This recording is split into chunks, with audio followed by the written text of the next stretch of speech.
अस्सलामु अलैकुम नाजरीन। क्या आपने कभी बहते हुए पानी से बातें की हैं? क्या कभी किसी नहर के किनारे बैठकर उसकी लहरों में गुम होती शामों को महसूस किया है? एक जमाना था जब शिकारपुर की जिंदगी इसी सिंध हवा के गिर्द घूमती थी।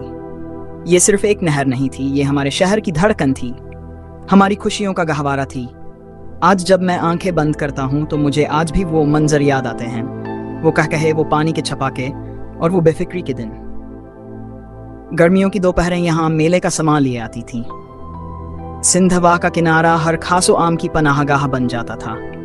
क्या हिंदू, क्या मुसलमान, सब एक साथ एक ही पानी में गोते लगाते, एक दूसरे पर पानी उछालते और जिंदगी का जश्न मनाते। ये वो जमाना था जब दिलों में फासले नहीं हुआ करते थे। वो पानी के खेल याद हैं? टीमें बनती थीं, कप्तान चुने जाते थे और फिर जीत हार पर शर्तें लगती थीं। कभी कागज की कश्तियां बनाकर एक दूसरे की कश्ती डुबोने का मुकाबला होता। हर तरफ हंसी मजाक और खुशियों का शोर होता था।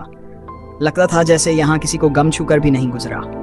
शाम डलती तो महफिलें सजती, दोस्त रिश्तेदार सब नहर किनारे जमा होते, घरों से खाने आते, शिकारपुर के मशहूर अचार और चटनियां दस्तरखान की शान बढ़ाती।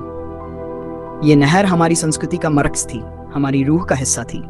लेकिन क्या आपने कभी सोचा है कि ये सिंध हवा जो हमारी जिंदगियों में इस कदर रची बसी थी, आखिर वजूद में कैसे आई? इसे किस बादशाह ने खुदवाया था? सच तो यह है कि इसकी कहानी इंसान से भी पुरानी है। इसकी कहानी शुरू होती है खुद दरियाए सिंध से। हजारों साल पहले दरिया जब अपना रास्ता बदलता था तो अपने पीछे एक निशानी छोड़ जाता था, एक कुदरती गुजरगाह जिसे मुकामी जुबान में सिंध धोरू कहा जाता था। ये सिंध वाह दरअसल उसी सिंध धोरू का एक हिस्सा थी, कुदरत का दिया हुआ एक तोहफा। ये एक कुदरती धारा थी जिसे हमारे बड़ों ने अपनी ज़रूरतों के लिए इस्तेमाल करना सीख लिया। वक्त के साथ जब दरिया का असल बहाव दूर हट गया तो इस कुदरती नहर में पानी कम होने लगा। फिर अंग्रेज़ों का दौर आया। 1850 की दहाई में कर्नल फाइफर नामी एक अंग्रेज इंजीनियर ने इस कुदरती नहर की अहमियत को समझा। उसने इसके आगाज़ को दोबारा दरियाए सिंध से जोड़ा, इसके बहाव को मुनज़्ज़म किया और इसे एक नई जिंदगी दी। अंग्रेज इंजीनियरों ने सिंध धोरू के कुदरती निजाम को इस्तेमाल करते हुए इसे एक ऐसा हौज बनाया जहां सैलाबी पानी जमा होता और फिर छोटी नहरों के जरिए दूर दराज जमीनों तक पहुंचता।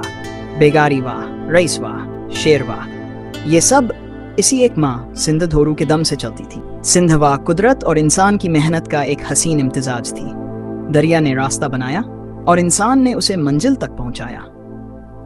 इसने सदियों तक हमारी जमीनों को सैराब किया, हमारी मईशत को सहारा दिया और हमारी संस्कृति को रंगों से भर दिया।